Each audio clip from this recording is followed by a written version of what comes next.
Quanti anni? Impossibile, ti avrei dato almeno 10 anni in meno. Ti è mai successo? Quel momento in cui la mascella di qualcuno letteralmente cade dopo aver scoperto la tua vera età. Non è solo un complimento, non è solo fortuna. E contrariamente a ciò che l'industria della bellezza da 90 miliardi di dollari vuole farti credere, non riguarda solo creme o trattamenti costosi.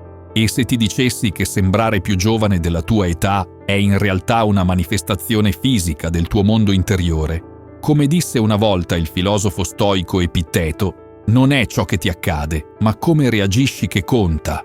La verità è, le persone che appaiono più giovani della loro età anagrafica condividono specifici modelli psicologici e filosofie di vita che letteralmente rallentano il loro invecchiamento dall'interno verso l'esterno. Oggi sto svelando i 7 motivi segreti per cui alcune persone sembrano sfidare il tempo stesso, e non sono consigli superficiali. Sono profondi cambiamenti psicologici che gli antichi stoici comprendevano migliaia di anni prima che la scienza moderna li confermasse. Se gli estranei ti scambiano costantemente per qualcuno molto più giovane, o se ti chiedi perché alcune persone semplicemente non sembrano invecchiare come tutti gli altri, presta estrema attenzione. Ciò che sto per rivelare potrebbe finalmente spiegare cosa sta realmente accadendo sotto la superficie. La fortezza stoica, la tua indistruttibile cittadella interiore. Guardati intorno. Ci sono persone che sono state assolutamente distrutte dalle tempeste più brutali della vita. Divorzio, fallimento, malattia, perdita. Eppure, in qualche modo, i loro volti raccontano una storia completamente diversa. La loro pelle risplende. I loro occhi rimangono luminosi. Le linee sul loro viso parlano di risate, non di sofferenza. Come è possibile? Possiedono quella che gli antichi stoici chiamavano una cittadella interiore, una fortezza mentale indistruttibile che rimane in piedi anche quando tutto il resto crolla. Hai potere sulla tua mente, non sugli eventi esterni. Renditi conto di questo e troverai la forza. Marco Aurelio scrisse queste parole quasi 2000 anni fa. Eppure la scienza ora conferma ciò che lui intuiva. Il tuo corpo risponde letteralmente ai tuoi pensieri. Quando stress, ansia e tumulto emotivo prendono il sopravvento sulla tua mente, non rimangono solo lì. Si manifestano fisicamente, incidendosi sul tuo viso, incurvando la tua postura e prosciugando la vitalità dai tuoi occhi. Non è filosofia, è biochimica. Quando permetti alle difficoltà della vita di consumarti, il tuo corpo si inonda di cortisolo, l'ormone dello stress che letteralmente accelera l'invecchiamento, distrugge il collagene, opacizza la tua pelle, incide linee permanenti di preoccupazione sulla tua fronte. Guarda quelli che invecchiano prima del tempo. Cosa hanno in comune? Rimuginano sui fallimenti passati, si aggrappano tenacemente a rancori accaduti decenni fa, esistono in perpetua ansia per cose che non sono ancora accadute. I loro corpi sono costantemente in modalità combatti o fuggi, cuore che batte alle 3 del mattino per un'email, stomaco che si contorce con acido durante ogni riunione, muscoli così tesi che si incrinano come rami secchi ad ogni movimento. E niente ti fa invecchiare più velocemente che vivere come tuo stesso torturatore. Ma poi ci sono gli altri, quelli che vengono abbattuti 7 volte e si rialzano 8. Quelli che incassano i colpi più pesanti della vita ma rifiutano di portare i lividi per sempre. Queste persone praticano ciò che Epitteto insegnava. Fai il miglior uso di ciò che è in tuo potere e prendi il resto come viene. La loro resilienza non è solo mentale. Preserva fisicamente la loro giovinezza. La loro pelle rimane elastica. I loro occhi rimangono limpidi e presenti. Il loro intero essere irradia una forza tranquilla che il tempo stesso sembra rispettare. Se gli estranei costantemente ti scambiano per qualcuno più giovane, chiediti: affronti le avversità con ferrea determinazione? Riesci a ridere quando la vita cerca di spezzarti? Hai la saggezza di distinguere tra ciò che puoi e non puoi controllare? Se sì, hai scoperto il primo segreto dell'eternità, non attraverso costose creme, ma attraverso uno spirito incrollabile. E se non hai ancora costruito la tua cittadella interiore, come disse Seneca, inizia subito. Lascia andare ciò che è fuori dal tuo controllo. Trova significato nelle tue lotte. Scegli la resilienza invece del risentimento, perché mentre la vita certamente cercherà di consumarti, solo tu decidi se quelle tempeste lasceranno il segno sulla tua anima o sul tuo viso. La mente del principiante. Curiosità eterna come natura intende. Hai mai incontrato qualcuno che illumina un'intera stanza semplicemente entrandoci? Hanno 55 anni sulla patente, ma c'è qualcosa in loro che sembra eternamente 25. I loro occhi brillano quando parlano, si sporgono in avanti quando condividi idee, fanno domande che ti fanno pensare più profondamente di quanto hai fatto in mesi. Cosa separa questi rari individui dalle masse che invecchiano nell'ottusità? Una parola: curiosità. Siamo più spesso spaventati che feriti e soffriamo più per l'immaginazione che per la realtà. Seneca comprendeva qualcosa di profondo in questa osservazione, che una mente preoccupata dalla meraviglia non ha spazio per la paura che ci fa invecchiare. Lascia che sia brutalmente onesto. Quei sieri e procedure da 300 euro stanno trattando i sintomi, non la causa, perché la vera giovinezza non è superficiale, irradia dall'interno. Il momento in cui la tua mente si calcifica, quando smetti di interrogarti, smetti di esplorare, smetti di imparare, sei invecchiato più profondamente di quanto qualsiasi ruga potrebbe mai indicare. L'ho constatato personalmente con 2 colleghi. Entrambi hanno compiuto 50 anni l'anno scorso. Uno ha trascorso l'ultimo decennio nello stesso ruolo, stessa routine, stesse conversazioni. L'altra ha imparato 3 lingue. Ha iniziato l'arrampicata su roccia e regolarmente dibatte di filosofia con persone che hanno la metà dei suoi anni. La differenza in come sono invecchiati è scioccante. Il primo si muove come se la gravità fosse sua nemica. La sua conversazione ruota attorno a lamentele e nostalgia. Il suo viso si è sistemato in espressioni di rassegnazione e fatica, non solo fisicamente stanco, ma esistenzialmente esausto. La seconda praticamente saltella quando cammina. Parla con le mani animate. Il suo viso passa costantemente tra espressioni di delizia, contemplazione e genuino interesse. Non sembra solo più giovane, incarna la giovinezza. Il più grande ostacolo al vivere è l'aspettativa, che si aggrappa al domani e perde l'oggi, avvertiva Seneca. Quelli che invecchiano prematuramente stanno costantemente posticipando la vita. Viaggerò quando andrò in pensione, imparerò quello quando avrò tempo. Nel frattempo, le anime senza età tra noi comprendono ciò che Marco Aurelio intendeva. Serve molto poco per rendere felice una vita. È tutto dentro di te, nel tuo modo di pensare. Perseguono la conoscenza non per convalida, ma per la pura gioia della scoperta. Fanno domande senza preoccuparsi di come appariranno. Affrontano ogni giorno con quello che i buddisti zen chiamano Shoshin, la mente del principiante, un concetto che gli stoici praticavano secoli prima.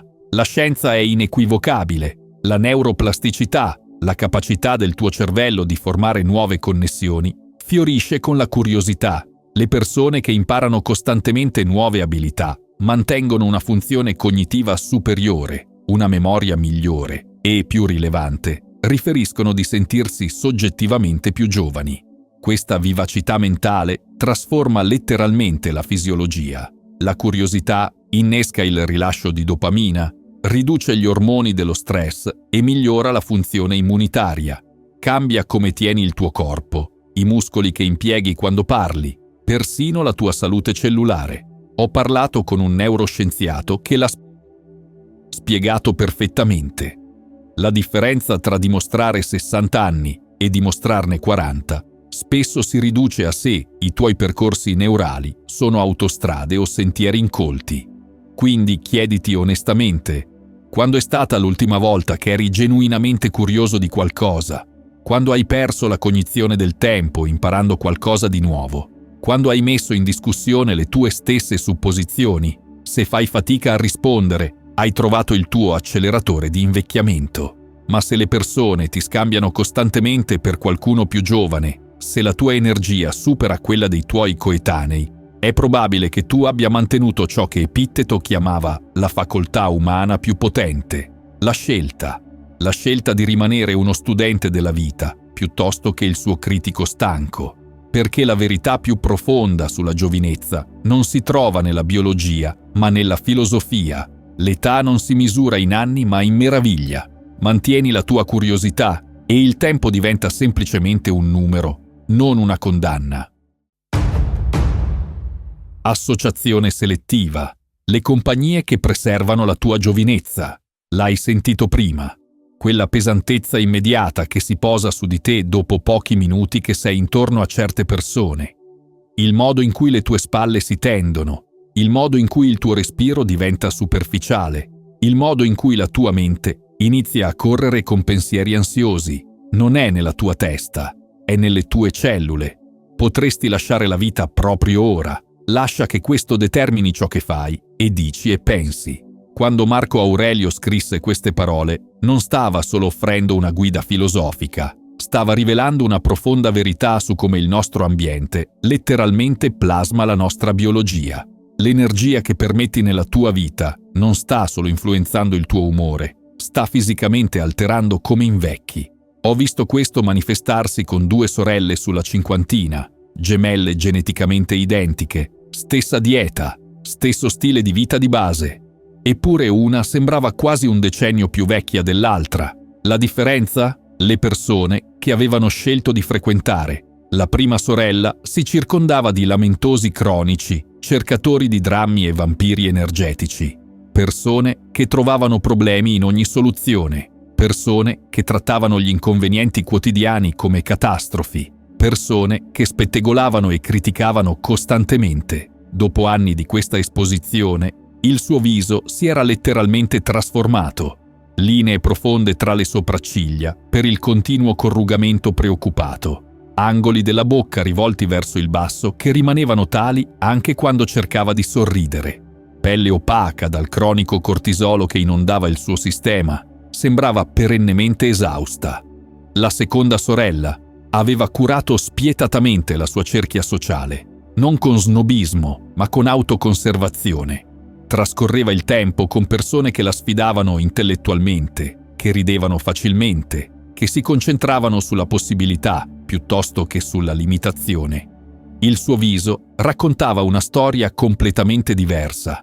Linee di risata invece di linee di preoccupazione. Occhi luminosi che si impegnavano pienamente nella conversazione. Una facilità nella sua espressione che la faceva apparire impossibilmente giovane. Questo non è solo aneddotico, la scienza è assolutamente chiara. Lo studio più lungo di Harvard sulla felicità ha scoperto che la qualità delle nostre relazioni è il più grande predittore sia della nostra salute che di come invecchiamo.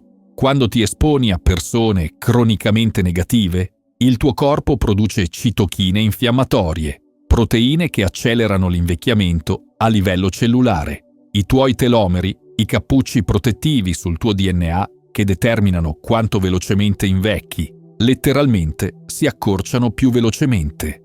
La ricchezza non consiste nell'avere grandi possedimenti, ma nell'avere pochi desideri, osservava Epitteto. Lo stesso principio si applica alle relazioni. La vera ricchezza sociale non sta nell'avere molte connessioni, ma nell'averne di quelle che nutrono, piuttosto che esaurire.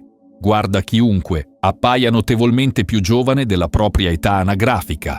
Ti garantisco che troverai questo schema. Sono diventati magistrali nel proteggere i loro confini energetici. Non si impegnano in discussioni inutili. Non passano ore ad ascoltare lamentele che non possono risolvere. Non sacrificano la loro pace per mantenere relazioni che li lasciano sentire prosciugati. Come consigliava Seneca, associati con persone che probabilmente ti miglioreranno. Comprendeva che i nostri ambienti non sono solo scenari per le nostre vite, sono partecipanti attivi nel plasmare chi diventiamo, come ci sentiamo e, sì, come invecchiamo. Chiediti onestamente, dopo aver trascorso del tempo con le 5 persone che vedi più spesso, ti senti energizzato o svuotato, più leggero o più pesante, più speranzoso o più cinico. Il tuo corpo sta tenendo il punteggio e mostra i risultati sul tuo viso. Questo non significa abbandonare le persone che stanno lottando. Gli stoici insegnavano compassione, non insensibilità. ma c'è una profonda differenza tra sostenere qualcuno attraverso genuine difficoltà e permettere a te stesso di essere una discarica per la negatività tossica.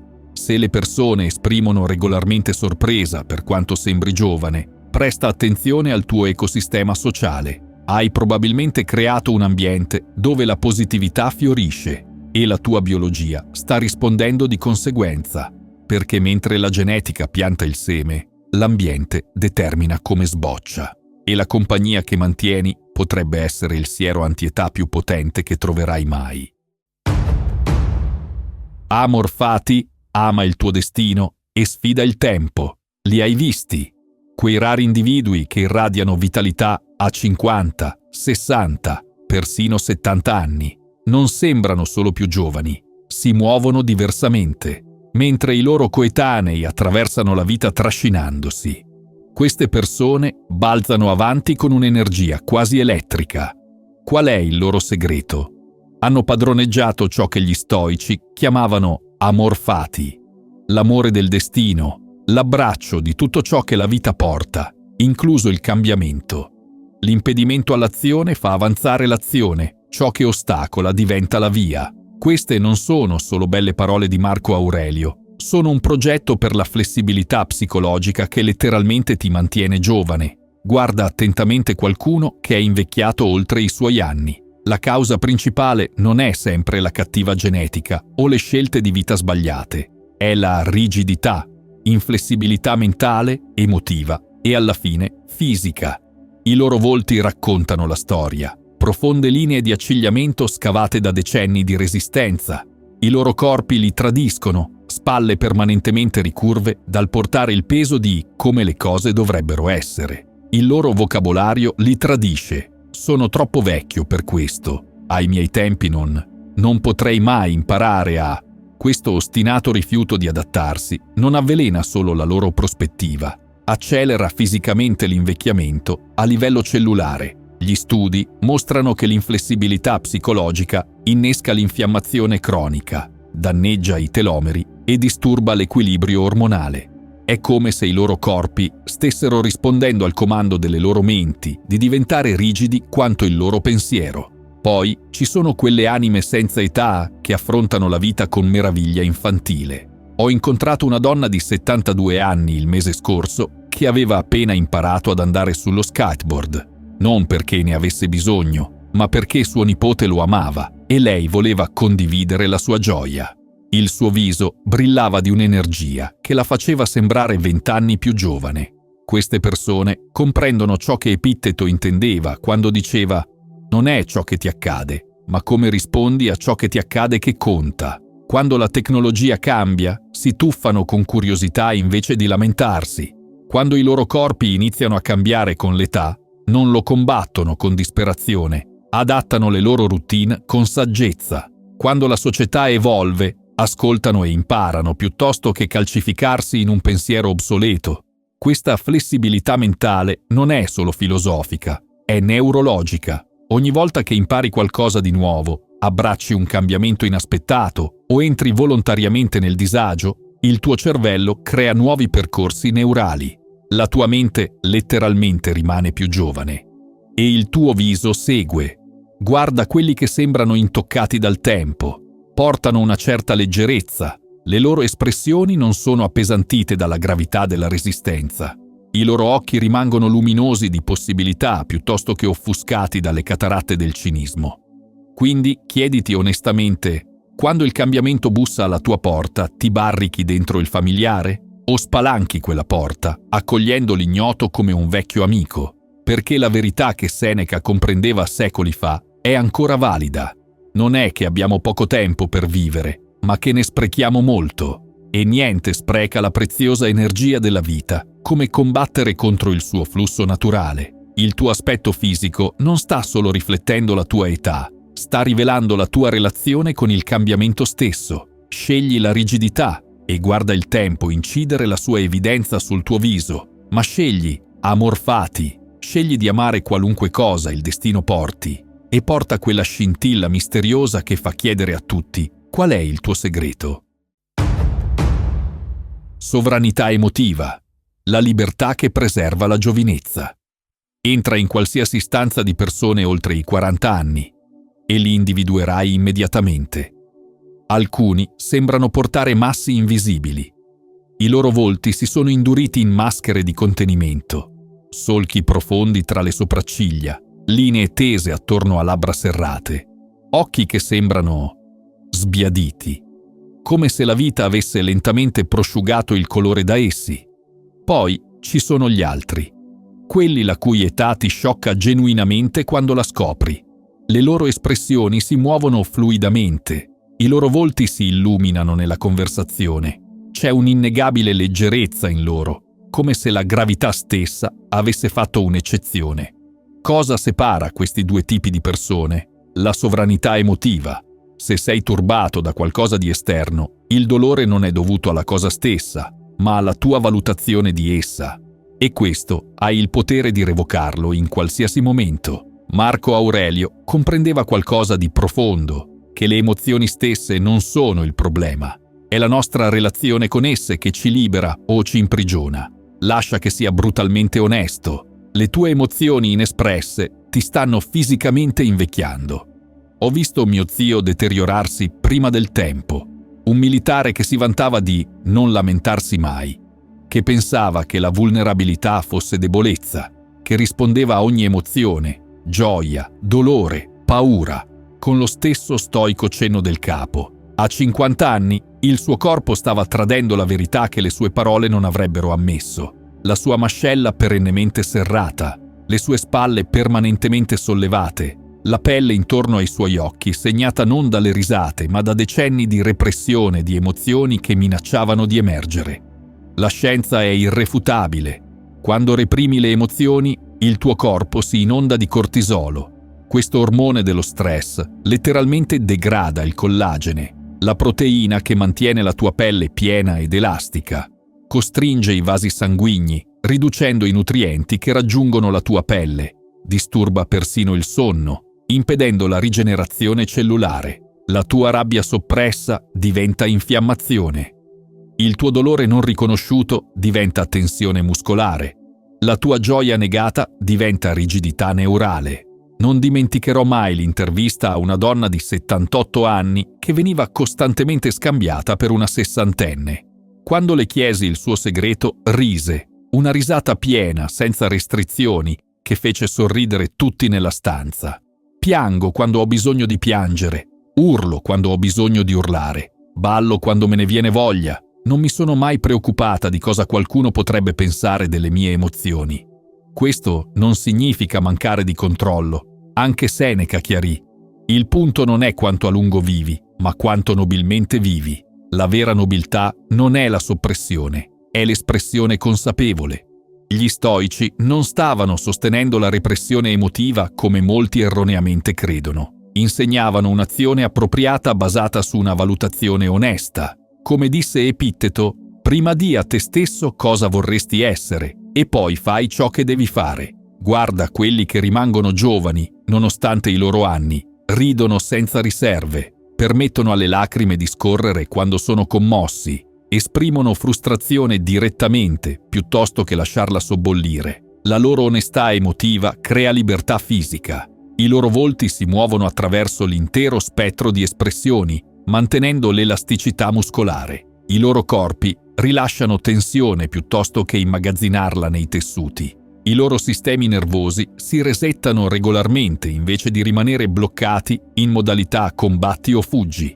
Chiediti: inghiotti le tue parole per mantenere la pace? Forzi sorrisi quando dentro ti stai spezzando? Sminuisci il tuo entusiasmo per apparire maturo? Questi compromessi emotivi apparentemente piccoli si stanno incidendo sul tuo viso, giorno dopo giorno. La verità che mantiene alcune persone eternamente giovani non si trova nei loro armadietti dei medicinali, è nel loro coraggio emotivo, la loro volontà di sentire pienamente, esprimere onestamente e rilasciare completamente. Perché mentre il tempo inevitabilmente segnerà tutti noi, quelli che vivono nella verità emotiva portano quei segni come prova di una vita pienamente vissuta, non come il peso di emozioni mai liberate. Eudaimonia, La vita piena di scopo che sfida il tempo. Li hai visti entrambi. Il primo tipo cammina attraverso la vita come se fosse già mezzo morto. Spalle curve, movimenti meccanici, occhi vacui. Quando parlano, la loro voce è piatta. Quando ascoltano, stanno già pensando a qualcos'altro. Esistono, ma non vivono. I loro volti raccontano la storia prima che parlino. Linee profonde, senza gioia, scavate non dalle risate, ma dalla rassegnazione. Un'opacità alla loro carnagione che nessuna routine di cura della pelle potrebbe correggere. Un peso invisibile che sembra trascinare i loro lineamenti in basso verso la gravità. Poi ci sono gli altri. Entrano in una stanza e l'energia cambia. I loro occhi contengono una scintilla che è immediatamente riconoscibile, ma sempre più rara. Quando parlano del loro lavoro, delle loro passioni, dei loro sogni, si sporgono in avanti, le loro mani si animano, sembrano essere illuminati dall'interno. La differenza non è genetica, non è privilegio, non è fortuna, è lo scopo. Il valore di un uomo non è maggiore delle sue ambizioni, scrisse Marco Aurelio. Gli antichi stoici comprendevano ciò che la scienza moderna ha solo recentemente confermato, che una vita senza scopo ci fa invecchiare più velocemente di qualsiasi malattia. Avevano una parola per questo stato di fioritura, attraverso lo scopo eudaimonia, non solo felicità, ma un profondo senso di vivere bene, secondo il proprio scopo più elevato. Ricordo di aver intervistato uno scultore di 67 anni, le cui mani erano segnate e callose, eppure il suo viso irradiava tale vitalità che le persone regolarmente lo scambiavano per qualcuno sui primi 50 anni.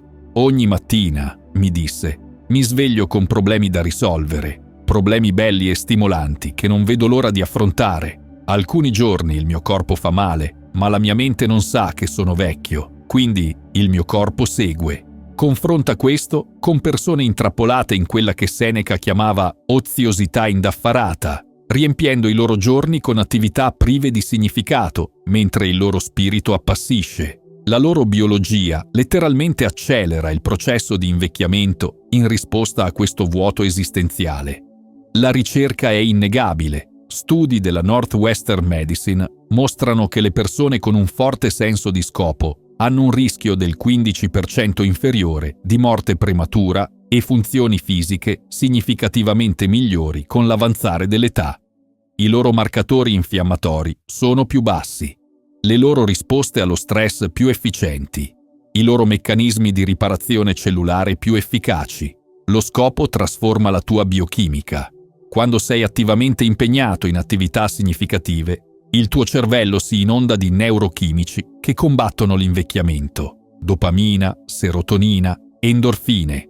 Queste sostanze chimiche non ti fanno solo sentire meglio, rallentano letteralmente il degrado cellulare. Guarda quelli che sembrano sfidare il tempo. Non stanno semplicemente esistendo da weekend a weekend, da assegno di pensione ad assegno di pensione. Stanno costruendo qualcosa, creando qualcosa, risolvendo qualcosa, contribuendo a qualcosa. La vera felicità è godere del presente senza dipendenza ansiosa dal futuro, consigliava Seneca. Quelli che appaiono perennemente giovani incarnano questa saggezza. Non stanno aspettando di vivere, non stanno posticipando la gioia fino a qualche lontano traguardo. Sono pienamente impegnati ora. Questo impegno si scrive sui loro volti, nella luminosità dei loro occhi, nell'espressività dei loro lineamenti, nell'energia dei loro movimenti. La loro pelle sembra brillare non per costosi trattamenti, ma per la vitalità che pulsa sotto di essa. Chiediti onestamente, se qualcuno osservasse la tua vita quotidiana, vedrebbe una persona che va avanti meccanicamente o qualcuno che persegue uno scopo. Ti svegli con anticipazione o rassegnazione? Quando è stata l'ultima volta che hai perso la cognizione del tempo perché eri così assorbito in qualcosa di significativo? Epitteto insegnava: prima di a te stesso cosa vorresti essere e poi fai ciò che devi fare. Quelli che sembrano eternamente giovani hanno risposto a questa domanda con chiarezza e convinzione, perché la forza anti-età più potente non si trova nelle scoperte mediche o nelle innovazioni cosmetiche. si trova nell'avere qualcosa per cui svegliarsi che accende la tua anima, qualcosa che rende il passare del tempo irrilevante rispetto alla pienezza con cui stai vivendo. La giovinezza, nella sua essenza, non riguarda l'apparire giovani, riguarda il sentirsi pienamente vivi, e niente ti mantiene più pienamente vivo di una vita guidata da passione e scopo. Memento praesens, la liberazione del vivere senza fardelli. Guarda attentamente qualcuno che porta il dolore di ieri. Lo vedrai inciso sui suoi lineamenti, il solco permanente tra le sopracciglia per aver ripetuto vecchie discussioni, la bocca rivolta verso il basso per anni di risentimento, la tensione intorno agli occhi per guardare costantemente indietro invece che avanti. La loro stessa postura racconta la storia, spalle curve come se portassero fisicamente pesi invisibili, movimenti cauti, come se navigassero intorno a fantasmi che solo loro possono vedere. Il passato diventa una prigione scritta sulla loro pelle. Hai potere sulla tua mente, non sugli eventi esterni. Renditi conto di questo e troverai la forza.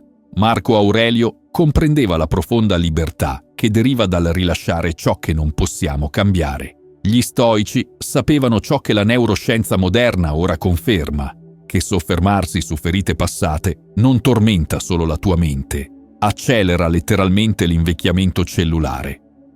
Ho assistito a questa trasformazione nella mia amica più cara dopo il suo divorzio.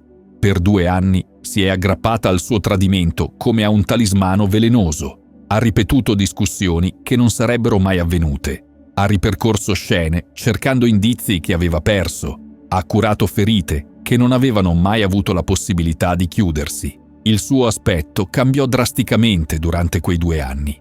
Nuove linee apparvero intorno alla sua bocca. La pelle sotto i suoi occhi si scurì e si svuotò. La sua carnagione perse vitalità. Gli amici iniziarono a chiederle se fosse malata. Poi qualcosa cambiò. Mi sono resa conto che stavo bevendo veleno e aspettando che lui morisse, mi disse. Il giorno in cui decise di allentare la presa su quel passato, il suo intero essere iniziò a trasformarsi, non durante la notte, ma costantemente, inconfondibilmente. 6 mesi dopo, le persone iniziarono a commentare quanto bene apparisse, chiedendole se avesse fatto qualche intervento. Non l'aveva fatto. Aveva semplicemente deposto un fardello che il suo corpo non poteva più permettersi di portare. La scienza dietro questo è irrefutabile. Quando rumini su ferite passate, il tuo corpo produce citochine infiammatorie e ormoni dello stress che letteralmente accelerano l'invecchiamento. I tuoi telomeri, quei cappucci protettivi sul tuo DNA che determinano quanto velocemente invecchi, si accorciano più velocemente. La tua funzione immunitaria si indebolisce, la qualità del tuo sonno si deteriora, l'amarezza diventa biologia. Se sei turbato da qualcosa di esterno, il dolore non è dovuto alla cosa stessa, ma alla tua valutazione di essa. E questo hai il potere di revocarlo in qualsiasi momento. Queste parole di Marco Aurelio non sono solo un conforto filosofico, sono una prescrizione per la longevità. Guarda quelli che mantengono un aspetto giovanile a lungo, condividono questo tratto comune, rifiutano di essere ancorati al loro passato, hanno padroneggiato quella che Seneca chiamava l'arte di vivere nel presente. Questo non significa negare esperienze dolorose o evitare responsabilità. Come insegnava Epitteto, fai il miglior uso di ciò che è in tuo potere e prendi il resto come viene.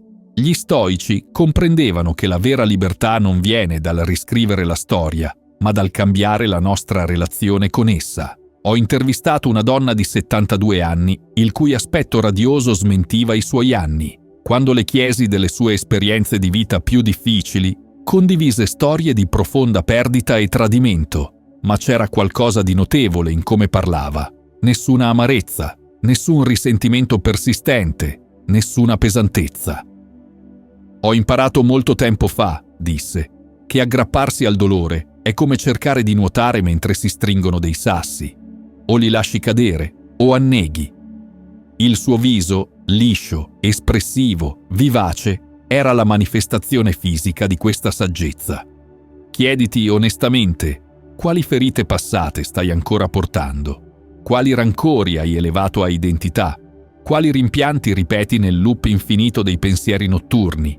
Questi non sono solo fardelli emotivi, ti stanno fisicamente invecchiando, cellula per cellula, giorno dopo giorno. Ma ecco la verità liberatoria, puoi deporli in qualsiasi momento, non attraverso la negazione, ma attraverso il coraggioso atto di accettazione e rilascio che gli stoici praticavano. Quando finalmente smetti di trascinare il peso di ieri nella vita di oggi, il tuo corpo risponde. La tensione si scioglie dal tuo viso, i tuoi movimenti diventano più leggeri, i tuoi ormoni dello stress si normalizzano, il tuo sistema immunitario si rafforza, le stesse cellule del tuo corpo iniziano a esprimere sollievo. Se le persone costantemente osservano che sembri più giovane dei tuoi anni, potrebbe essere il segno più visibile che hai padroneggiato quest'ultimo segreto, la profonda liberazione del vivere, senza il peso di ciò che è venuto prima. Perché la giovinezza, nella sua essenza, non riguarda guardare indietro con rimpianto o avanti con ansia. Riguarda l'essere pienamente presente in questo momento, l'unico luogo dove la vita può essere veramente vissuta. Se hai trovato valore in questo messaggio, vorrai sicuramente dare un'occhiata a uno di questi 2 video.